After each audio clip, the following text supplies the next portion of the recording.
Hello everybody, this is Skip Elsheimer. Welcome to the AV Geeks Lunchtime Streaming Show, where we watch old 16mm films. And it's Friday. Whew, what a long week with lots of winter weather and annoying stuff, but we survived it, and we are back at the archive doing the work that we do, which is pulling films, scanning films, showing films. We're going to start off with this. This is a visit to a theater. Enjoy. Trouble, Cinderella. Oh, how could I be in trouble? I've done all my chores. You're in trouble. You can take her word for it. It's such a pretty dress. Girls, look! Why, Jean, how lovely you look. I never knew you could look quite so charming. Almost as charming as I. But, Mama, I am here. What? Jean? Marie? Who is... Cinderella! But you couldn't have finished all your chores. But I have. The onions, the 2 tons, the palm tree. All 40. The windowsills varnished. Well, sand it first and then varnish. I've seen them. It's a wonderful job. Perhaps a bit rushed, though. And the dresses please you? Oh, yes, they are quite lovely. I can't deny that. And you promised that if I finished all my chores, I could go to the ball. You did, Mama. Be quiet, Jean. It is true. I did. But, Mama... Cinderella, that is a lovely dress you made. Where did you find the material? It was in the attic. The dress belonged to my mother. I added a few new trims and lace. It is lovely. The lace is exactly like mine. Oh, it is exactly like yours. After I finished making your dress, there were some scraps left over. It is nice, don't you think so, Mama? Mama, why are you looking like that? How dare you use my daughter's lace? It was in the sewing room. I didn't think you'd mind. Jean, take the lace off Cinderella's dress. But if I do that, Mama, the dress will not look as nice. Take the lace off. But the lace is important to the dress. My ribbon! My precious ribbon! Please don't. Mama, are not those your flowers? Yes, the flowers. Oh, but there were so many, and I didn't get mine if I only took a few. Marie, you big Cinderella skirt! She's a good seamstress. She can sew it up again. Oh, Marie, Yes, Mama? what is in Cinderella's hair? Please, don't. I'm sorry, Cinderella, but thieves must return what they steal. Oh, but I didn't steal anything. There. Now it's just your dress. Shall we go? But I can't go like this. You're quite right. Come, Marie. Come, Jean. We'll tell you all about the ball. You shouldn't steal, Cinderella. It isn't nice. But I didn't. I didn't.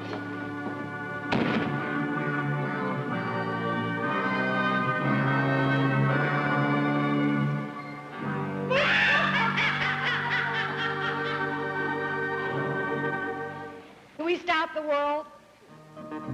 Yes, pretending is always fun. And we've all done it. But it takes lots of people to actually put on a play.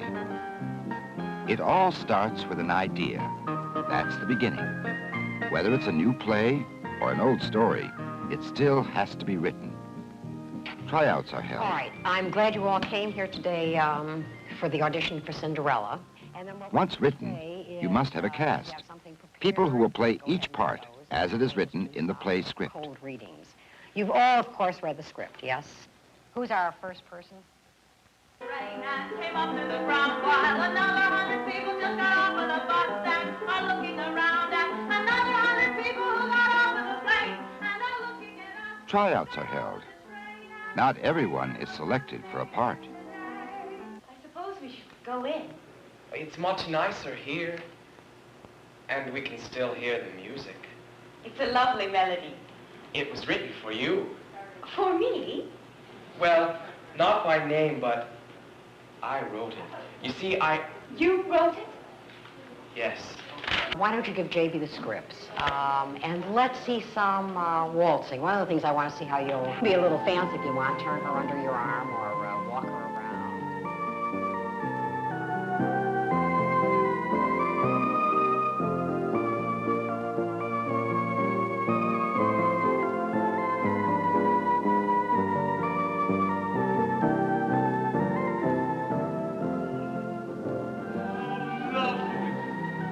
Quite nice, isn't it? They're in love. Yes, I know. Yeah, that's fine. Afraid not. Besides, I've been thinking. We're in need of some extra help. Your help. My help? No. As you said, there aren't any rabbits in Cinderella. A few pumpkins and mice. Let's not get ahead of ourselves. No, not a rabbit. Uncle Harold. You can't get out. It's impossible. Oh, I really will be late. No, you won't. Remember, in the land of make-believe, time is measured Oh, when differently. they see a rabbit They won't know you're a rabbit. Cinderella, that is the... After all the parts have been cast, rehearsals start.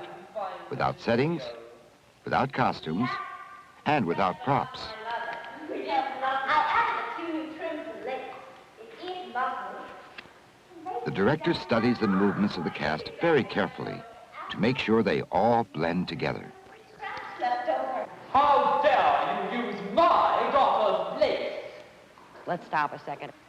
In designing this costume, it was my intention in putting these flowers along the bottom here, and the ribbon, and the lace around the sleeve, and this collar and belt, that in that scene, the other girls, when they rip it apart, can rip off any number of flowers that they want, any of the lace.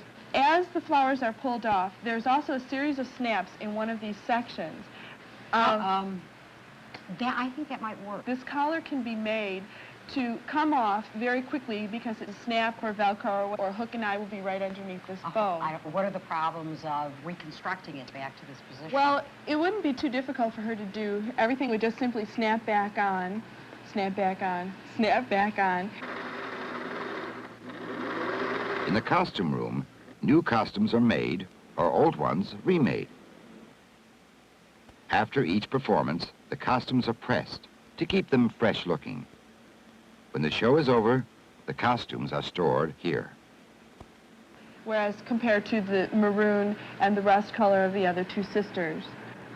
She'll have attention when she needs attention. It'll look pretty. It'll be nice and sweet because it'll be pink there. And then we're still staying with those monochromatic tones, so that we'll still be with what the set is doing, which is very much monochromatic. Monochromatic, except... Well, you spoke to the designer, the set designer. Okay, this is one thing I should tell you right away. It's going to take longer. One has to start before the other, which will elongate the whole scene shift. So in a sense, we can do that thing I talked about, which is the ability of taking out a scene as another scene comes in, Yes. so we can get that, Yes. that juxtaposition of two scenes going at once.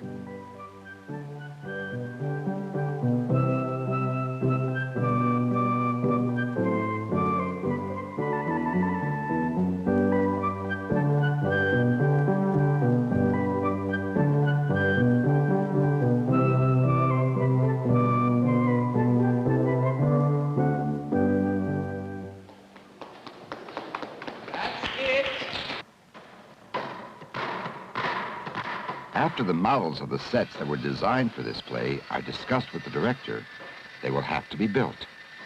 Other backgrounds and settings have to be made and painted. The people who design and build the sets are part of the backstage crew. But let's go and visit some of the other people who work on a play but are never seen by the audience.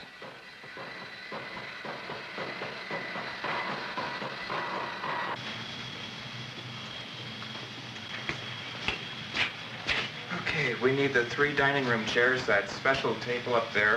Is that the square one? No, it's the one with the 3 legs round top. Need a rug, some plates, the cups, the saucers, and the forks and spoons, that type stuff.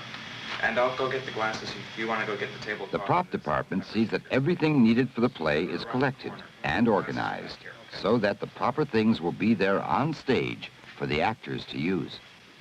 And the main prop the prince will need when he goes in search of Cinderella, the glass slipper.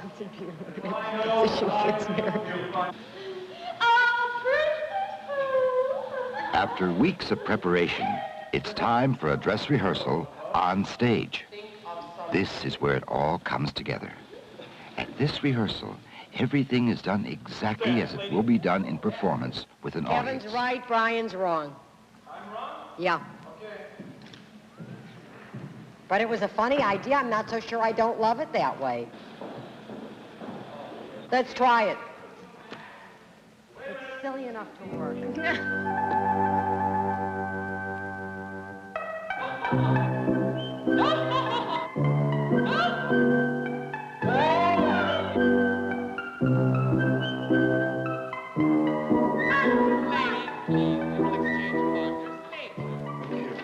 The crew in the lighting booth works on their cues and light changes while the cast is rehearsing. The strong lights are necessary so that everyone in the audience can see the action on the stage. Because of that, the cast needs to add color and lines to their features so they won't be bleached out by the lights. I think one of the things we're going to really do, Susan, is try and keep that makeup as straight as you possibly can, so that what we really want to deal with is the ugliness inside of the stepsister and not the superficial ugliness. So let's really work on that straight makeup. Well, should I do something with my lips, though, shouldn't I? Well, let's try using two color tones. Try it lighter on the inside and just a slight darkening on the outside. Okay. Be very subtle with the color. That's fine. Yeah, I think the eyes will work well. Okay, I'm going into bank 2 again. Okay. Smile's going. And go. Complete JB, Horn Electrics 12.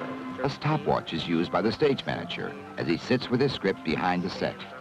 He also cues the lighting and set changes as he watches the play on a TV screen. Sound 12, go. Standby electric 14 and sound 13. Sound 13, go.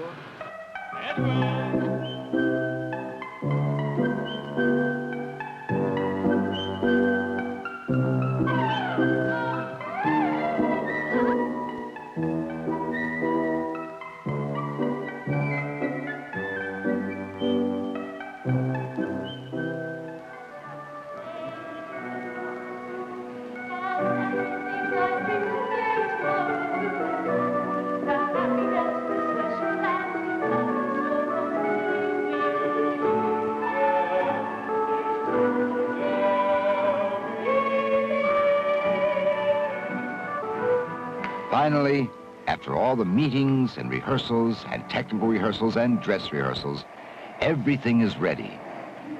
Okay, it's there. All you need then is an audience.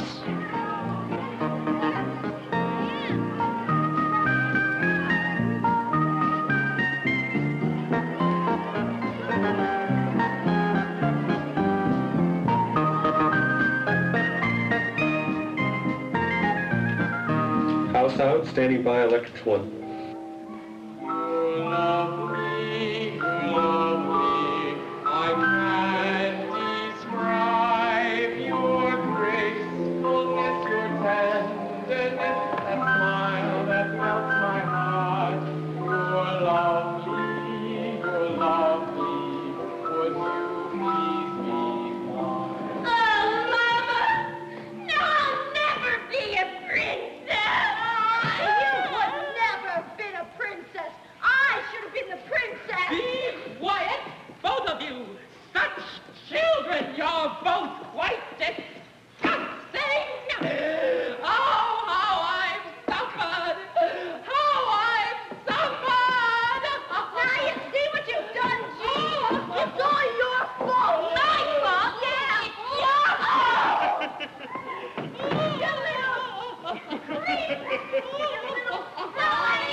Wait a minute. It's over. It's over. Story Cinderella, the story dreams come true. The story Cinderella, it's Mama's there for you. It's magic done from there and special help from you. The story Cinderella has come true.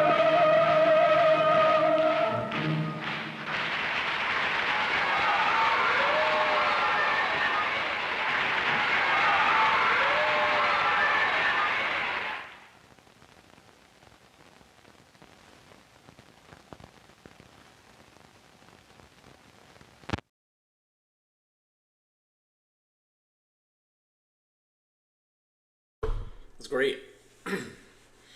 I was in the theater as a kid. Not that scale, but I did do children's theater. So that's awesome. All right, next film. This is actually from the Prelinger collection. We've been working with a lot of their stuff, uploading it to their own YouTube channel. This is The Window. Enjoy.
A tin can, 2 pie plates, and a wire hanger. What a simple bird feeder like this can mean to a group of alert and responsive children always amazes me. Eyes that are so eager to see, ears that are so keen to hear, need more than the 3 solid walls of a classroom. They need a window which looks out into the greater world beyond. As a teacher, I try to keep the view through this window clear.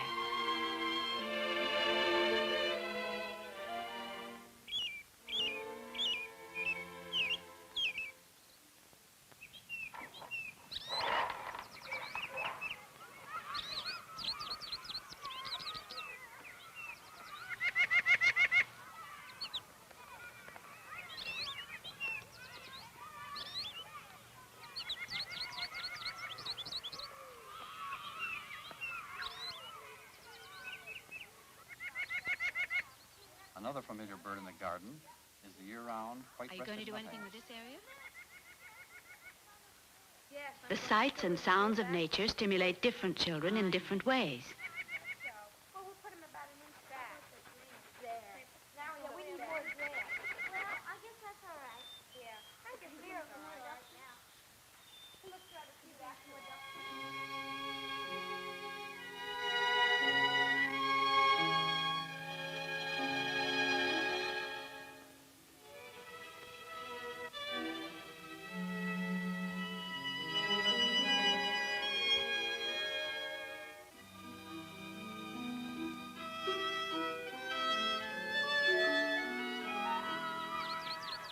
Learning is discovery, and the discovery of a bird can also be the discovery of oneself, of interests and abilities, skills and aptitudes.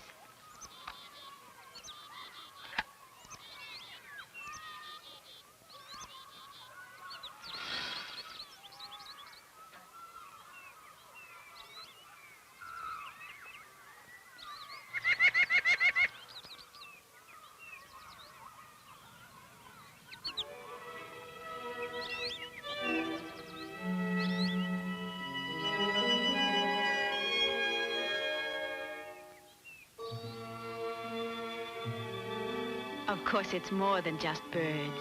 It's all the things that fly and creep, swim and run, live and breathe. And these things become part of a child's life at all times, not just when he's in school.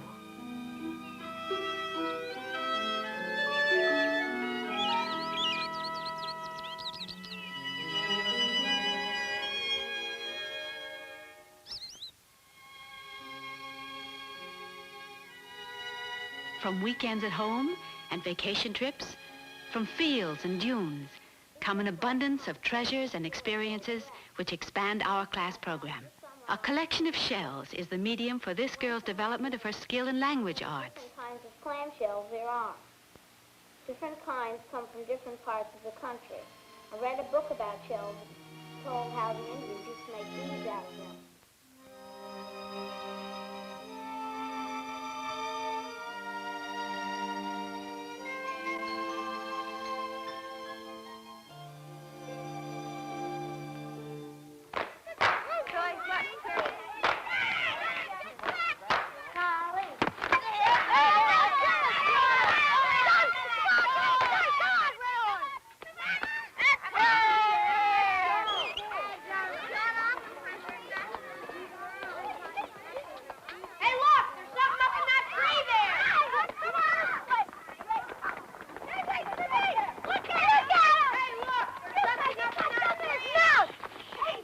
Even at the most unlikely moments, this sensitivity to nature erupts spontaneously if it has been encouraged and nourished. My class didn't know what would happen during this recess, but in a sense, they were prepared for it.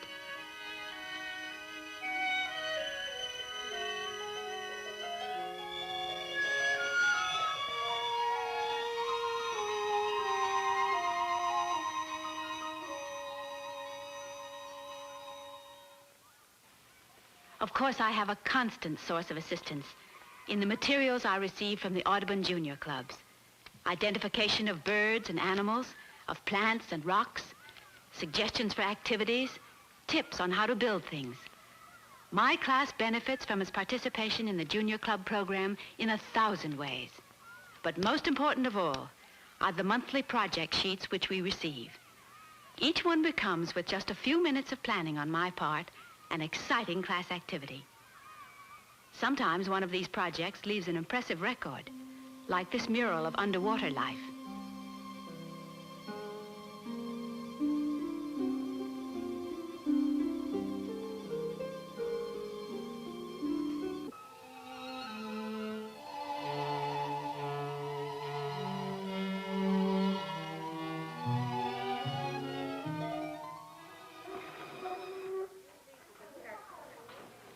But to get the real flavor, you have to be a part of one of these Audubon Junior Club projects. Like, for example, the one called Let's Explore a Pond. Almost every community has some kind of pond. The children are familiar with it, and yet there's always something mysterious about it that invites further exploration. When children are really intrigued by something, they show a remarkable ability to work together, to organize into groups with common interests, to decide mutually what they want to do and how they want to do it.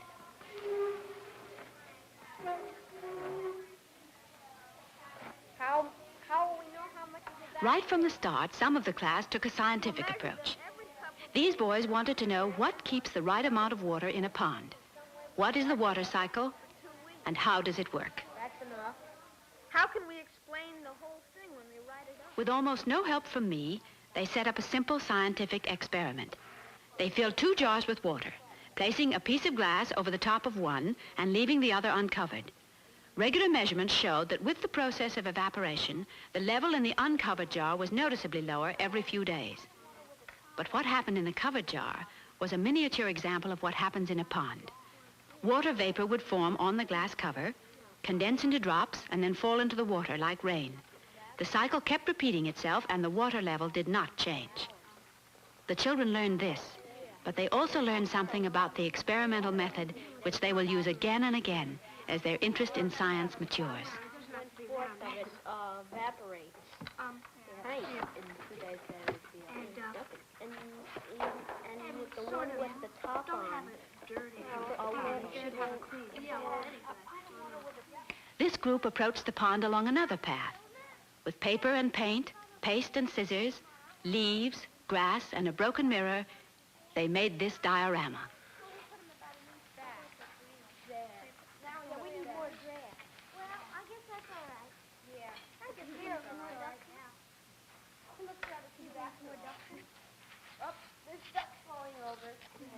Give water to it, it evaporates very fast, about 24 hours.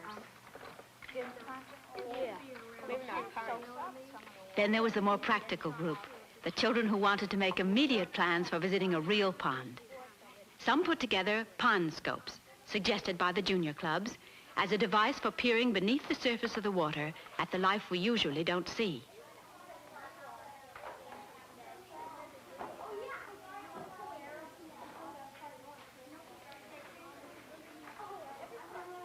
Other hands were fashioning different tools.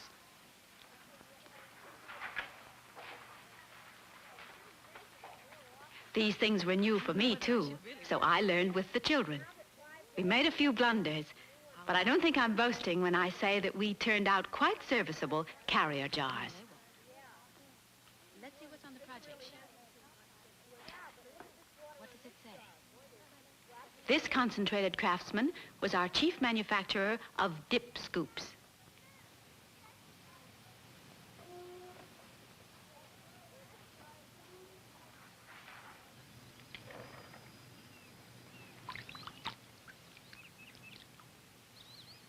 Real water, a real pond, teeming with life, above and below the surface, the trip we had been anticipating for weeks.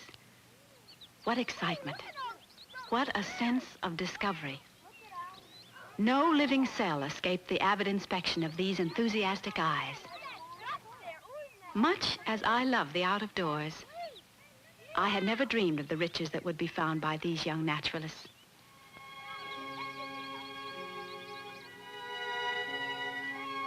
It was hard to believe that such a great reward could come from so slight an effort on my part. A couple of pages of carefully planned material had blossomed out into one of the most vibrant activities of the whole school year.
As the day ended, I had the intense satisfaction of knowing that the world of nature had come even closer to the children, that it was definitely their world and always would be.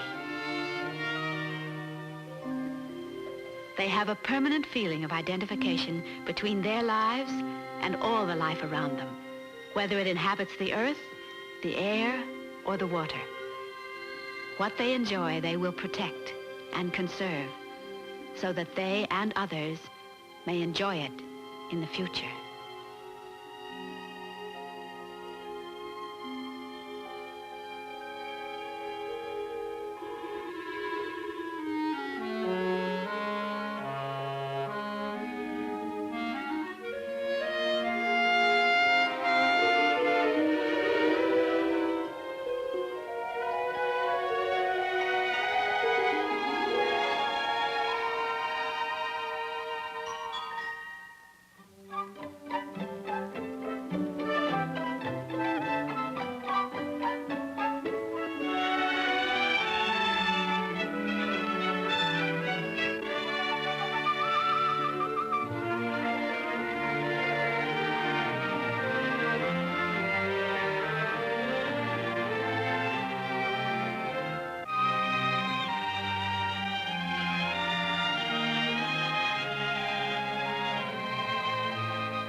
Sorry, finishing some chicken. I love you guys are geeking out about the film stock. Yeah, so according to the notes, Prelinger folks, scanning people, it was Ektachrome commercial. According to some other notes, this film was produced in 1958. So it's hard to say what that, I mean, we know that's Ektachrome commercial based on the notes on the side of the film print. And it's a film print, so, you know, there's lots of things to geek out about there. Okay, so what we're going to do, it is Black History Month, and I view every day as potentially Black History Month because Black history is our cultural and cultural history of the United States. But this film is interesting. It's filmed in New Haven in the 70s, 1970. It's called I'm a Man. Enjoy.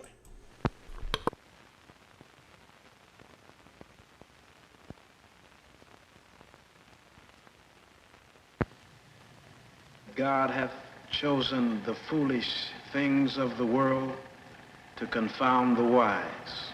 And God hath chosen the weak things of the world to confound the things which are mighty.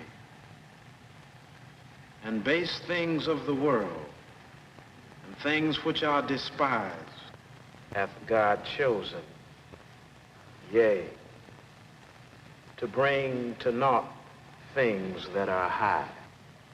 Oh, yeah. Oh, yeah. Everything gonna be all right this morning. Oh, yeah.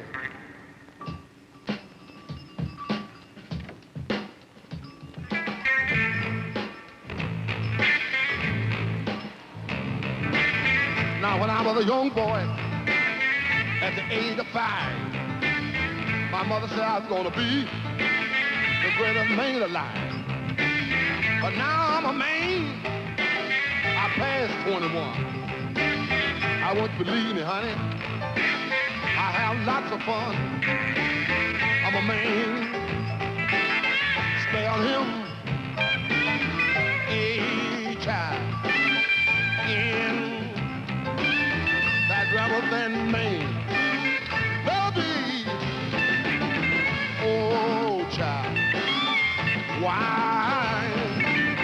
That means man's boy. I'm a man. I'm a full-grown man. I'm a man. I'm a natural-born lover's man. I'm a man, child. I'm a rolling stone. I'm a man, child. I'm a hoochie-coochie man.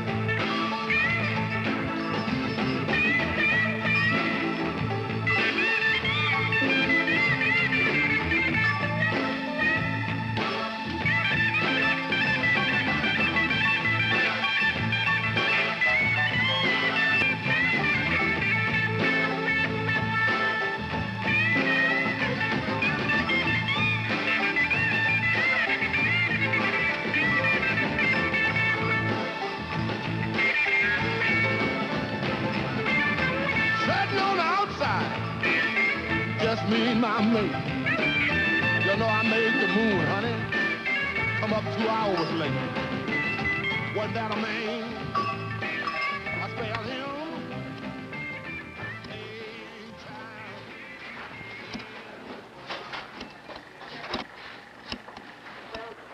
Oh, hello, Jenny? Yeah, John. I'm downtown on the green at Liggett's. Just as I was coming up, I noted 5 policemen outside. They're probably going to pick me up in a few minutes. What I'll probably do is go into church and pray. Well, I think the cops are kind of scared. They probably won't mess with me till they figure out some strategy. If they try to stop me, I'll just kind of jiggle them with my spear and just keep on going till I get to church. I'll probably see you late tonight. We can set in things in motion to get me out of jail. Tell the kids Daddy said hi, and I won't be in jail long, okay? Okay, bye-bye.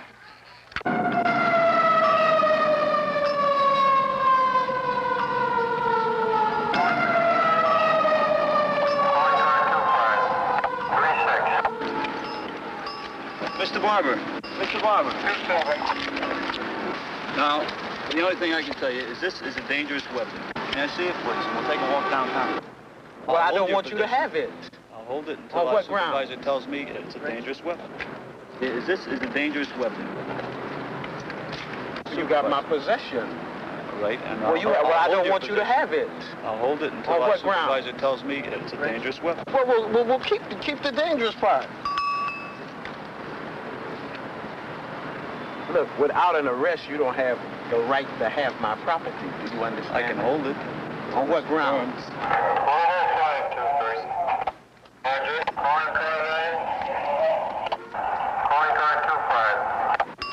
I mean, what gives you a right to take something of mine? And I can't take something of yours. Well, this is what I'm checking on this. Well, I mean, if... Now, the only thing I can tell you is this is a dangerous weapon. Is the stick dangerous? Could be. Well, why don't you hold this one? No, I'll prefer to hold this one. What's the point? What's the difference? And my fist could be dangerous.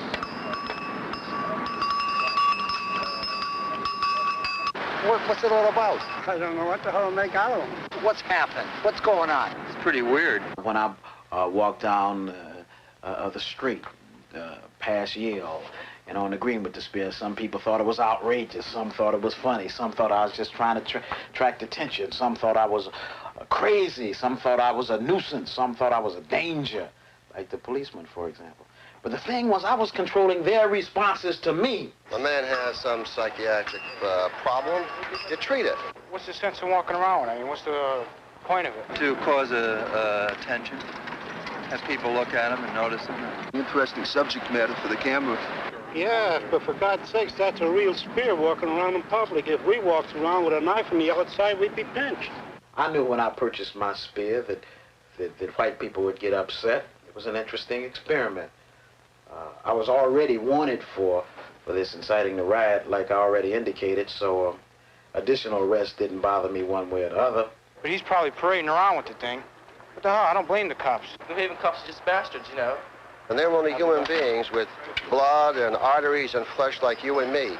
The only dangerous weapons I've seen are the ones in the possession of police. Police are always frightened of anything that looks unusual. Well, that's how cops are. They like to bother people. Now, real sense, Whitey had to move to stop me, because since that spear was like elongated penis. And the one thing the white man fears is the black man's masculinity. No, I think he should be allowed to carry it wherever he likes. It looks like a stick, painted, right? Black and white.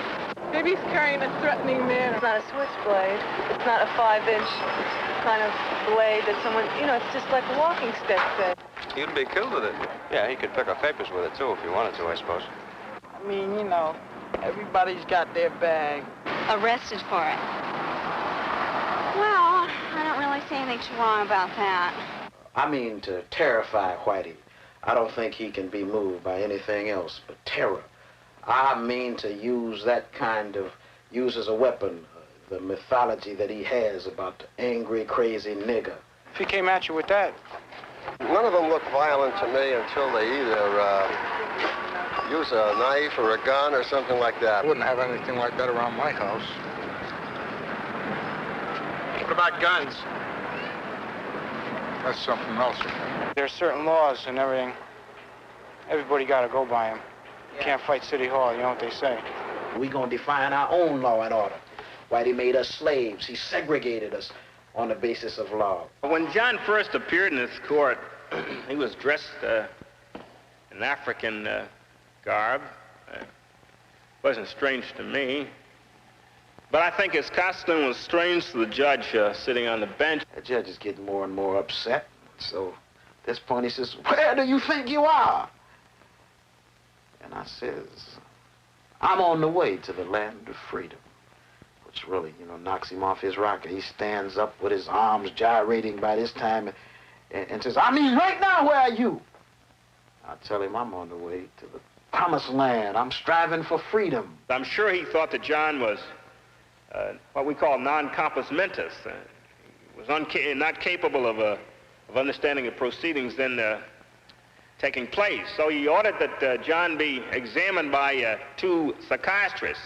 Oh, I made up my mind after the first telephone interview that he was in full command of his rational faculties and that there was no doubt that he met the technical criteria for being mentally competent. I found Mr. Barber initially and throughout my contact with him to be a really highly intelligent and certainly very, very intellectual, very well read, very enthusiastic, very dynamic young man.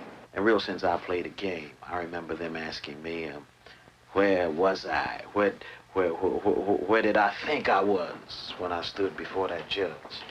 I told the psychiatrist, "Well, now, how you want me to answer that question, really, Doc?" And the psychiatrist said, "Well, what do you mean by that? Must be some deep psychological meaning to it." I said, "Well, I'm going to answer the question the way I want to in terms of my own interests. That's what you would do, wouldn't you?" "What do you mean by that?" He asked me. I said, "Well, where I am, where I was then and where I am now is determined by the way I want you to think about it." The theory is that when a black man or a Negro, whatever you want to call him, when a guy wants to be a man, he's either got to be crazy, or he's a communist, or he's a fascist, you see. And the only way you handle a crazy man is to put him in a crazy house. The only way that you can handle a militant is to lock him up, right or wrong. This is a system. This is what white people think. And so I felt black people ought to be free to go ahead and burn and pillage and hate Whitey and do whatever they wanted to. Do it the all-American way, as rap says. And the all-American way is violence, of course.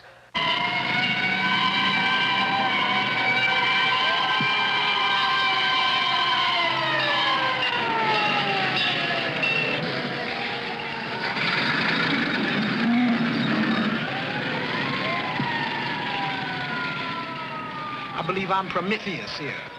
I'm gonna bring the fire on down to earth, me and Rap and Stokely. Fire burns in my heart, whether you believe it or not. I believe you would hate to burn, wouldn't you? Barbecued. I got relatives who were barbecued in Mississippi. Suppose you were barbecued, man. Like we napalm people in Vietnam, it would be ugly, wouldn't it? You would be even black. Can you think of a fate more despicable? Well, I would barbecue you, man, in order to be free. August 4th and 5th, the store was burnt by a group of men. John Barber was supposed to have been one of them. He and 4 other fellows were captured in the car. One fellow had as a confession in admitting that John Barber and these 4 of the fellows were together when this store and Keeney Grill were burnt. I went down there and watched it burn all night long. Burned for about 4 hours. While I was watching, he ran in his store to get his shotgun. He was gonna shoot me on the scene. When the store first burnt and I didn't have insurance, I know I was losing everything, and I had in my mind all I wanted to do was kill. We'll burn down every exploitative whitey in the ghetto. We want whitey out of the ghetto. We want the right to determine our destinies, which means we're gonna control the black economy. It means we're gonna control black schools. It means we're gonna control the black political structure. People down here don't need people like John Barber. We don't need to make this a black ghetto area. If we have to burn down white America, we're gonna be free. That's why I'm out here. And that's why I'm letting my little light shine. This is what I call pyro power. Black power. We mean to upset the old way. They all is dying. They got to die. There's a new thing coming. It's a brilliant new thing, and it's black, and that's the thing that I'm part of. It's part of the great tradition that Garvey and Elijah Muhammad and Malcolm and Stokely and Rap represented. And we're saying black is beautiful. And like James Brown saying, we're saying I'm black and I'm proud. Rather than kill, I'd really, frankly, make love. When they arrested me for the arson in connection with that store, Kenny Supermarket, Cesare store in Hartford. My alibi for that was at the time of the burning, I had my arms around 2 women. One was black and one was white, and I didn't draw the racial lines on either one of them, and both of them were fine, yeah. Well, I think almost all black people have had to revolutionize their thinking in terms of the militant way our men are going now. I think it has its dangers. It certainly takes him away from the family more than I would like. It puts an extra duty on me as the wife and the mother to try to fill this gap. But I think it's a necessary position that he has to take for his own psychological stability. I think some kooky white person might think he could get some masculinity in disposing of me, or some white cop.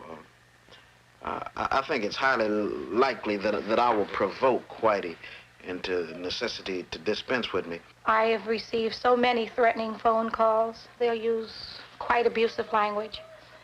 We're going to burn the house down. Well, you tell him we're going to get him. We know how he comes home. We know the route he takes.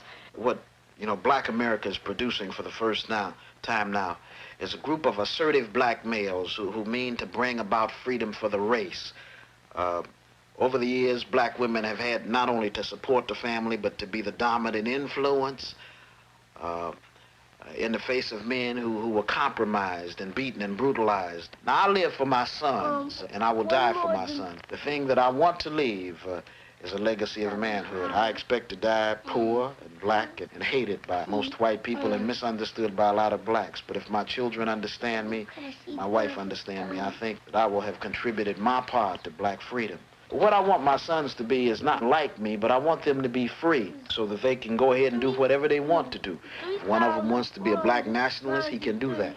If one wants to be an assimilationist, he can do that. I want to give them the opportunity to become whatever they want to become firemen, to become ministers, to become doctors or lawyers, or even, for that matter, president. But I don't really want to be president because there's nothing wrong. Yes, I really do want to be president. Stop the war and do everything. Stop it, right? Stop it and everything, but I changed my mind. I really want to be a fireman. Sometimes he get killed before he's going to even be president. Killing was on both sides. No, they didn't want that.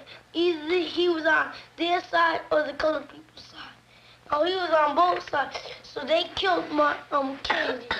I don't care if I'm going to get killed. I'm not going to try to get peace in the world.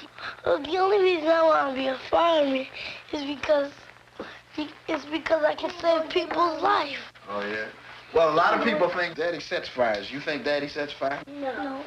Daddy was in jail a little while, a couple of days up in Hartford about some fires. Remember that? Yeah. But you didn't do it. I've been arrested over 20 times. I've never had a conviction. I expect to be convicted, though, for a long time, spend some time in jail or to be killed in the course of doing what I want to do about my life. Martin Luther King. He saved all colored people.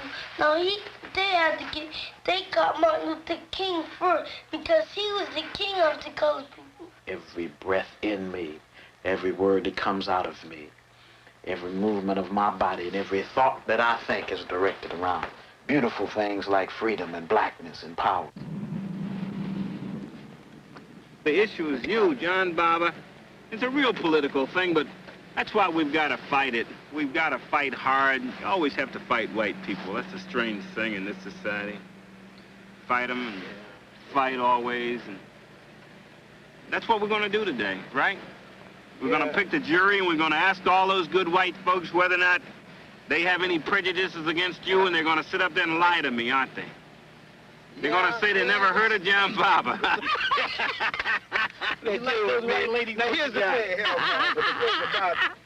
no matter what they do, I mean, whether they find me guilty and put me in jail, we still going to have to do our thing. Sure. So it means, probably more burnings and more riots unless finally white society can get on down with it and deal with the fact that we intend to be free. And we're going to do whatever it takes to be free. We're not for law and order anyway. We're for change, revolutionary change.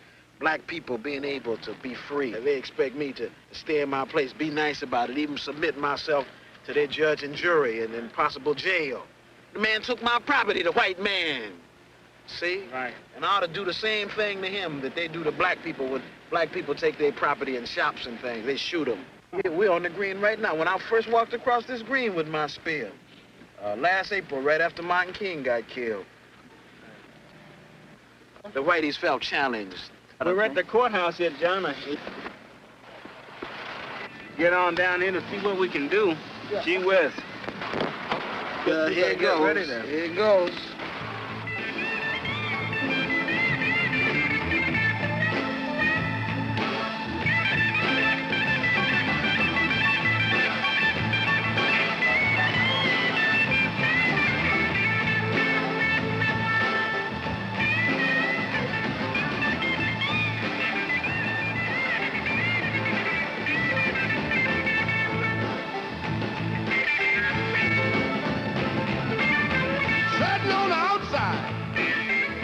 Me and my mate. You know I made the moon, honey. Come up 2 hours late. Wasn't that a man? I spelled him A-child in that reverend name. Toby, oh child, why that mean man is spoiled? Full-grown man. I'm a man. I'm a natural born lover's man. I'm a man. I'm a rolling stone. I'm a man, child. I'm a hoochie-coochie man.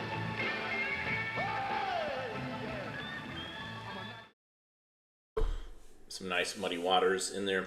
Yeah, so a provocative documentary about a provocative act that was trying to highlight racism in New Haven. So, fascinating film, and its history. You could argue how it's presented. It has its issues, but it's an interesting capsule of what was going on at the time. And so we are going to give you a after dinner mint after that very heavy dish with some stop motion animation. Enjoy.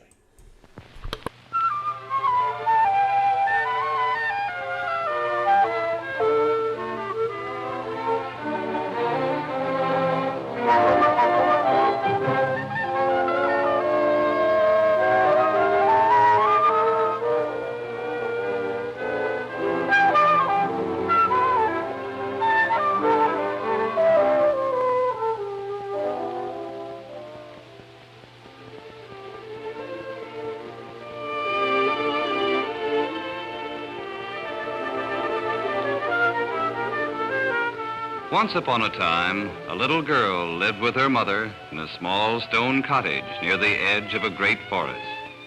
Everywhere the little girl would go, she always wore a beautiful red cape and hood. Soon she became known by everyone as Little Red Riding Hood. One morning, her mother asked her to carry a basket of cookies to her grandmother. Her mother told her not to leave the path or stop to talk to anyone on the way. Grandmother lived in a little yellow house at the other edge of the wood, and Red Riding Hood would have to hurry to return home before dark. After waving goodbye to her mother, she set out at once, carrying her little yellow basket over her arm.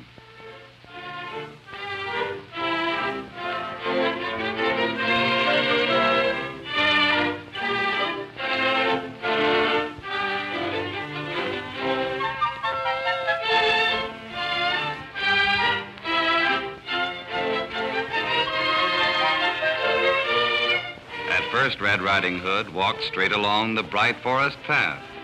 But soon, near the riverbank, she saw a beautiful field of wildflowers. They were growing everywhere under the tall green trees. She thought it would be great fun to pick a few flowers to surprise her grandmother. Then she remembered. Her mother had told her she must not leave the path.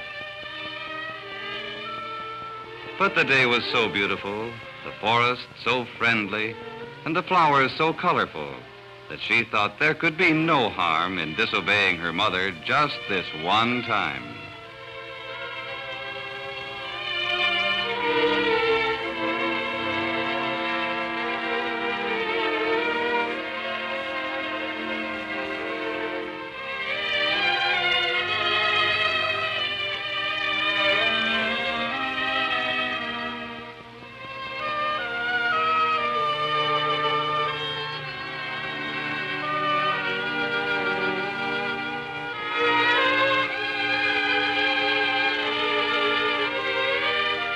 The flowers smelled so sweet, sweeter than peppermint candy. Then Red Riding Hood heard a gruff voice say, "Yes, they certainly are beautiful flowers." She turned and saw the big greedy wolf of the forest standing on top of a rock. Red Riding Hood had never seen a wolf before, so she was not afraid. She thought he was the biggest and most beautiful brown dog she'd ever seen. He appeared so friendly, too, when he spoke to her. She didn't know what a wicked animal a wolf could be. Mr. Wolf asked her what she was doing all alone in the forest. Red Riding Hood told him she was on her way to her grandmother's house with some fresh cookies and a bouquet of flowers. "And where does your grandmother live?" asked the wolf. "She lives in a small yellow house with a red roof just over the hill." "Well," said the wolf, "good day to you, my little girl." And he disappeared into the bushes. Red Riding Hood was disappointed to see the wolf go. She wanted him to stay longer, but it was getting late, and it was best that she be on her way.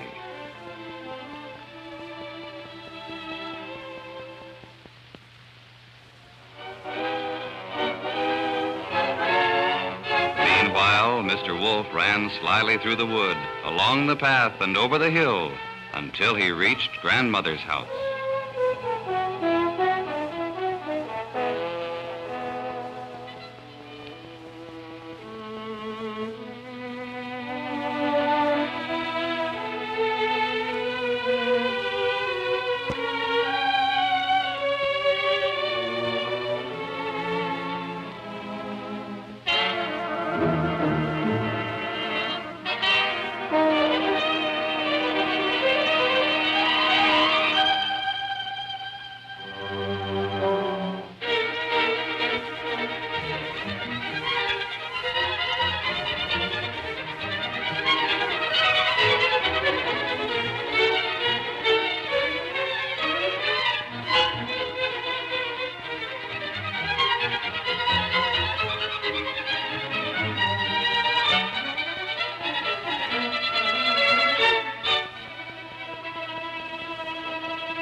When Red Riding Hood arrived at her grandmother's house, she knocked at the door, but there was no answer. She knocked again, and a strange, gruff voice said, "Lift the latch and come in." It was strange, but the bright sun in his room appeared very dark. It seemed so dark to Red Riding Hood that she could hardly see her grandmother in bed. Grandmother looked so different, and her voice sounded so deep and gruff. Perhaps Granny'd been ill with no one to look after her. "Oh, Grandmother, how you've changed. What long ears you have," said Little Red Riding Hood. "All the better to hear you with, my dear," replied the wolf.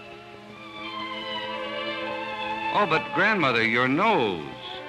What a long nose you have." "All the better to smell with, my dear," replied the wolf. "Oh, Grandmother, what large eyes you have." "All the better to see you with, my dear," said the wolf. And then Red Riding Hood saw clearly his long, sharp teeth. "But Granny, what great sharp teeth you have." "All the better to eat you with, my dear."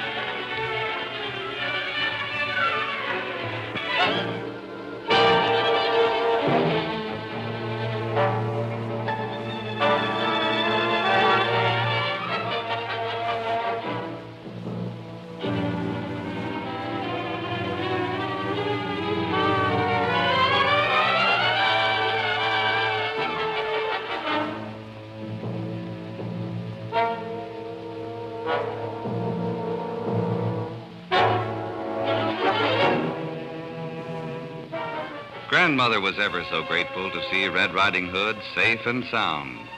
The brave huntsman was very proud of his trusty old gun. Grandmother and Red Riding Hood thanked him for killing the wolf and saving their lives. The hunter bade them farewell, proudly shouldered his gun, and marched back along the path to his home in the forest. Red Riding Hood was happy to know that the greedy wolf of the forest could never again frighten or harm her. So she started cheerfully for home to join her mother, where she lived happily ever after.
Oh crap, hold on, sorry. Hope you weren't in the dark too long. I'm teaching an intern how to rewind a film on a film bench. Anyways, thanks so much for joining us today. I hope everybody has a great weekend, and we'll be back on Monday. It'll be great. If you like what you saw, hit the thumbs up. You can subscribe. You can also donate via the Super Thanks button, or go to patreon.com/avgeeks or ko-fi.com/avgeeks, or just watch other films. It's good to see everybody's comments, and we will see you soon. Everybody have a great weekend. Take care.